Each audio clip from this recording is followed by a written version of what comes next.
Champions লিগের উদ্দেশ্যস ম্যাচে নগর প্রতিদ্বন্দ্বী অ্যাটলেটিকো মাদ্রিদের বিপক্ষে টাই ব্রেকারে ৪-২ ব্যবধানে জয় তুলে নিয়েছে রিয়াল মাদ্রিদ। ১-০ গোলে পিছিয়ে থেকে দ্বিতীয় লেগ খেলতে নামা অ্যাটলেটিকো মাদ্রিদ ম্যাচ শুরু হতেই পেয়ে যায় সমতাসূচক গোল। পুরো ম্যাচ জুড়ে গোল না পেলেও টাই ব্রেকারে দুবার ভাগ্য সহায়তায় কোয়ার্টার ফাইনাল নিশ্চিত করেছে রিয়াল মাদ্রিদ।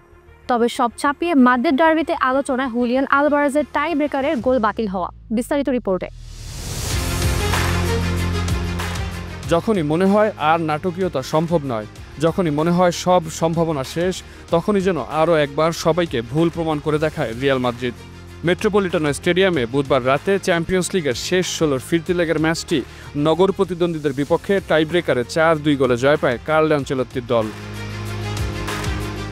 ম্যাচের ২৭তম সেকেন্ডে রদ্রিগো দে পলের গোলমুখে বাড়ানো ক্রস জালে জড়িয়ে অ্যাথলেটিকোকে এগিয়ে নেন কনর গ্যালাগার।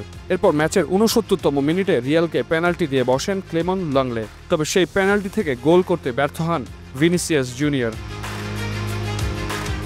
এরপর আর কোনো গোল না হলে অ্যাগ্রিগেটে ১-১ সমতায় শেষ হয় নির্ধারিত ৯০ মিনিটের খেলা। পরে অতিরিক্ত ৩০ মিনিটেও দুদলের কেউ গোল করতে না পারলে টাই ব্রেকারে গড়ায় ম্যাচ।